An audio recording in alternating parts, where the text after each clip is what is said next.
Hello and welcome to tonight's Ethereal Epiphanies. My name is Naya. This is where my channel where I talk about all the things, what I'm thinking about, writing about psychology, you name it. So today, I I realized something that I've been saying something so wrong for a very long time. And what's really funny is that I researched this thing a while ago, a very long time ago, and since then I've been saying it over and over and over. And so So if you're new to this channel, my theory of epiphanies, typically this happens vice versa. Either I talk about it with you guys or I write about it and then come on here and talk about it, or as I said, vice versa. So I was just like preparing other things that I wanted to talk about, and I have I have over 300 subjects of things that I want to talk and write about in terms of like psychology, math, life, etc. And so one of the things on my list was how I'm a dualistic thinker. And so if you're new here, I also like to research things before I actually come on and speak. So like that's how I do my writing process is that typically what I do is like I kind of do these like voice memos and then I do research or but like I have a whole process before I actually start to write out my essays or my epiphanies, etc. And so now, as part of my YouTube, this is now part of my writing process. So I was doing research and I was writing about how I'm a dualistic thinker. And I was giving all these examples and this and that. And I was like, is that actually correct? So then when it was time to do my research on all of so I always like highlight all the terms that I have and everything. And because one thing about me is I try to make sure that anything I'm putting out in the internet is correct in my relaying information, my sources, research, etc. So, in researching further what is dualistic thinking, I realized that that's actually a bad thing. It is not a good thing to be a dualistic thinker, and that's not what I was trying to say. So, what I was trying to say, what I've been trying to say whenever I say I'm a dualistic thinker, is actually that I'm someone who I try to see all sides of the story when it comes to everything in life. Oh, sorry, my don't look at my nails. I gotta redo them. So I am someone who, yeah, I try to see like all point of views. I try to understand why things happened the way they did, how they happened, or how they happened, etc. Like I like to think of everything. Like for example, I was I was talking to someone yesterday and I said, I realized certain and I don't like to generalize people, so I try not to. But I said that this person, this man, I said, I've seen his type before. They love to be praised, and it's not just men, but we were talking about men and how men are with their wives and men like this man. And I was saying, because this person was saying, oh, yeah, it's all about them being controlling. Yes, that is an aspect of it. But in me being, I was going to use the word again, not a dualistic thinker, but in me trying to understand all of the components of who a person is and how they came to be and why they are the way they are, et cetera, right now, and me having seen that personality and the way this person like seeing people who are similar to this person, I said, I've come to realize over the years it's not, oh, they're just a controlling person. Being controlling is part of how they treat their women. It's a part of it because it makes them feel like if I'm controlling, I am was I'm trying to think of the best way to say this without upsetting the internet. And I don't want to be repetitive in saying, I'm gonna try to think of a good way to say this. Hmm. See, this is why I do my ethereal epiphanies because I like to talk these things through because it helps me. Because if this comes up again, I want to be able to say the right thing. What I'm trying to say is guys like this guy who don't try to have equality. with their women or balance in their relationship with these women. I said it's not just about control. It's not like, oh, that guy's controlling. And so that's why he's this way. And that's why he treats you this way. No, there's an underlying theme to that. And so I said, I've noticed, and I don't know what's the right word for this. So, like, when someone's machismo, so like, okay, actually, let me look up, like, what's a better word to say machismo, because there's a certain word I'm looking for, but I can't really think of it. Hold on. Oh, God, okay, how did I not think of this? Okay, so someone who is hyper masculine. Okay, that sounds that sounds much better than machismo. You know, I mean, machismo is also fun to say, but yeah. So anyway, what was I saying? Now I forgot. I was losing my thoughts. Okay, so anyway, my point was that when people are, or in this case, when a man, in this case, and I'm talking about traditional relationships. So I'm only talking about man with a woman, where a man sees himself as the household head and as the controller of everyone in the house. That's what I'm referring to. So I'm talking about a man who is hyper masculine. And the definition of that is someone who focuses on exaggerating male stereotypes. It's like someone who thinks that being a man means being demeaning, being superior. Is that the right word I'm looking for? One second. Yeah, that's what I thought. Okay, sorry. And this is like, by the way, my therapy is just like me trying to figure things out with you. Like that's why I do these, to talk things out. Because a lot of times you cannot explain concepts and make sure that you also understand it without like talking about it. So anyway, so and by the way, this whole video is like not even about this, but it's the core of to like why I even wrote this ethereal epiphany and why I'm going to turn into an essay.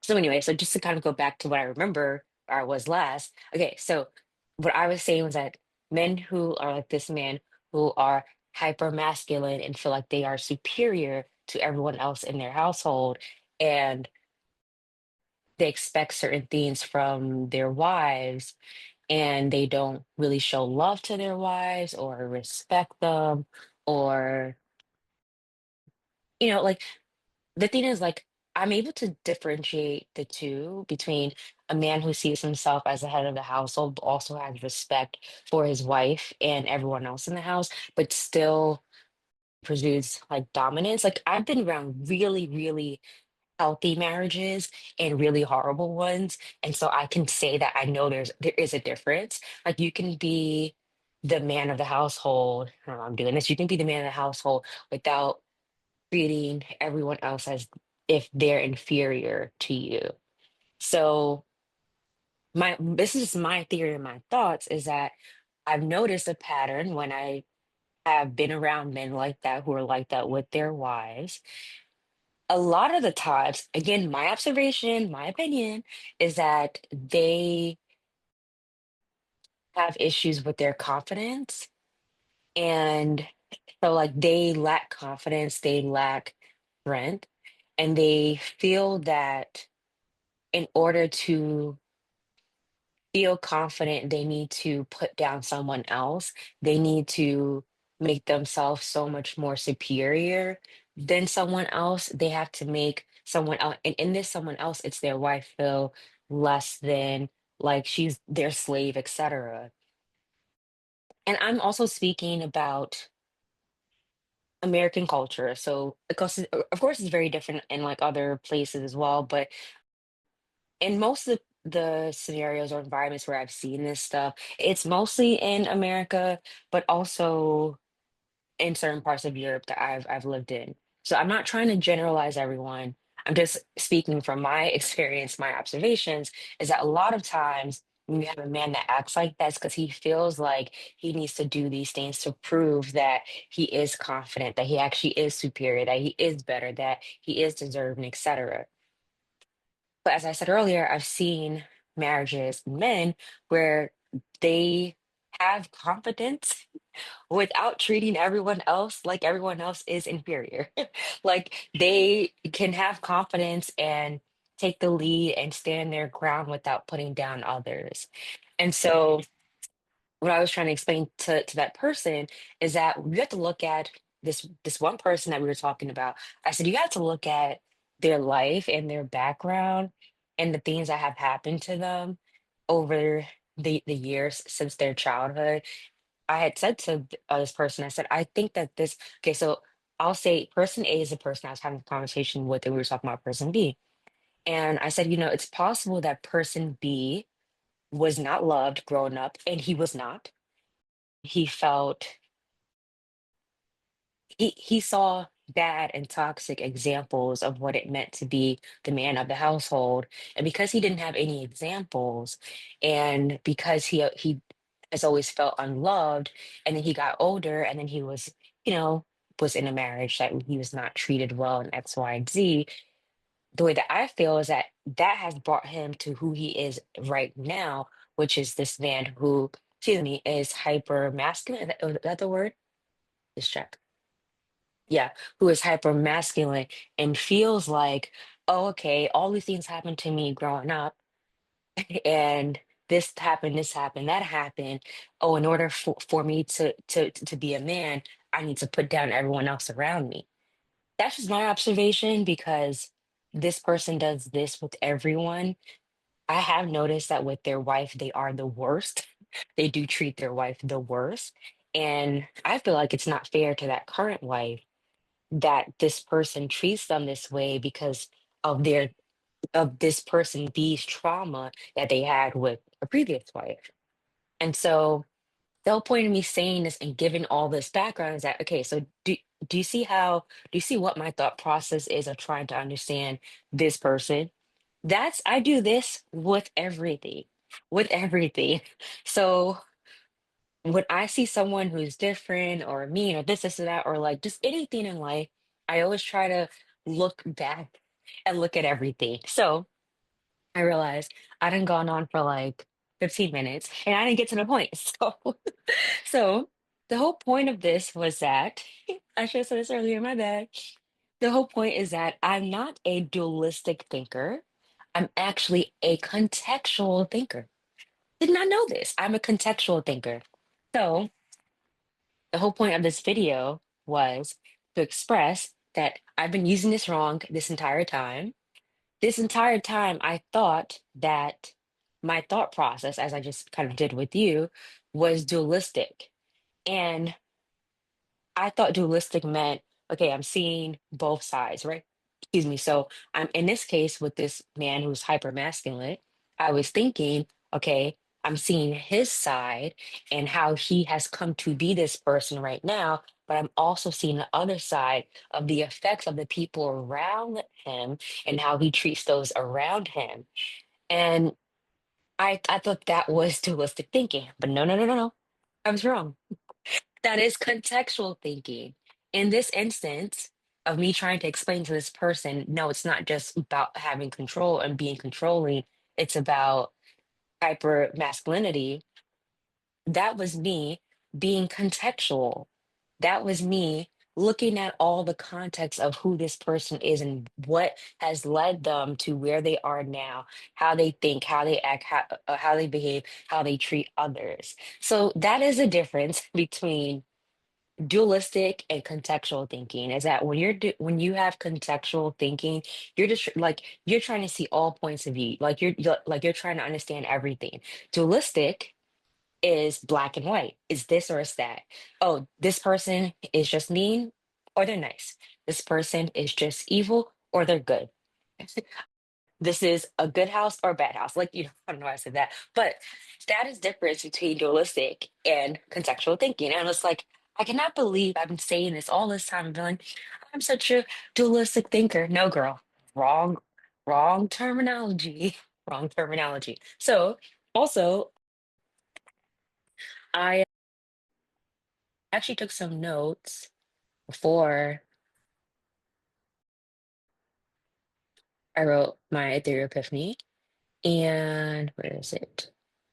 Yeah, so this is like the short version of the definition. So, dualistic thinking is viewing things as either or with no middle ground, as I just said, black and white thinking, ones and zeros for my nerds out there. And and contextual thinking is understanding things based on their surrounding circumstances and relationships. That's what I said. So, I think I also just proved to myself that I do know this now.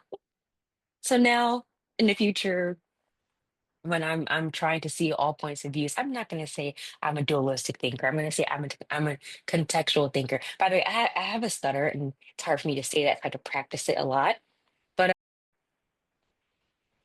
yeah, I can't wait to call one of my family members to let them know, like, yeah, I'm saying this wrong all this time because we always talk about how there's some things that I've been through in life that like this person's like, I don't understand how you could try to understand these people that hurt you and that abused you and X, Y, and Z. I'm like, well, you can understand people and you can forgive them. But my life lesson, okay, in my contextual thinking is that you can understand people, you can forgive them, but you should not forget and you should not let it repeat. And that has been a big problem for me is that, and I might have shared this before in this channel, is that I'm always like, yeah, but this person probably bullied me because they've been bullied. But it's like, okay, but it's great that you understand that that's why they bully you because they were bullied, but that does not mean that it's okay for you to accept their bullying. So I want to do a whole separate video on that because I have so much to say about how I've come to realize that I almost said it. It was up the tip of my tongue. I almost said dualistic thinking. Look at that. I have to practice in the mirror 10 times in a row. Contextual thinker. So I forgot what I was talking about now. But yeah, forgot what I was looking around. By the way, if you're new here too, like I have ADHD and autism, so like just bear with me when I forget things. But yeah, so yeah, as I said, I'll do more video or another video of me talking more in depth about me understanding my contextual thinking. Maybe I'll also do a video on like how I became a contextual thinker. Really has a lot to do with me being a critical thinker. I'm very big on critical thinking, and I think those two probably go hand in hand. So I'm always questioning like who, what, why, when, where, etc. How.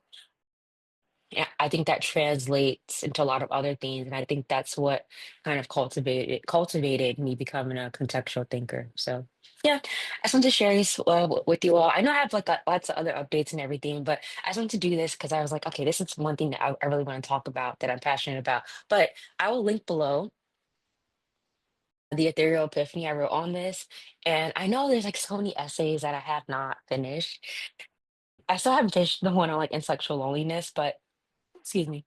I think I mentioned that. Oh, yeah, I know my thing's messed up. I think I mentioned that I want to do some interviews before I like publish that. So yeah. Also, sorry, I have not gotten. If some of you don't know, I've been doing. I paused doing my hackathon, and I'm just like really exhausted from that. I don't know what I was thinking, like working nonstop like that and only getting 4 to 6 hours of sleep. Like I'm at the age I can't be doing stuff like that. Maybe when I was much younger, but not anymore. So yeah, anyway, I hope you liked this video. I hope maybe this gave you some clarity on contextual thinking, on dualistic thinking. Can any of you relate to this? Are you like me where you're like, okay, trying to understand like and have a 360 view? Like I know that it's bad to have a 360 change and because people always say, oh yeah, like I'm gonna do a 360, but 360 means like I'm gonna come back and do it again when really they mean 180. But in this case, contextual thinking, I feel like it's okay to say 360 because you want to start here, see everything, and come back to either the same or a different conclusion about something. I don't know. That's my thoughts, but I love to hear what are your thoughts on this. How do you feel about this?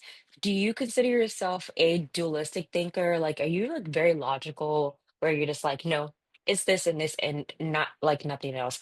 And if you are, that's okay as well.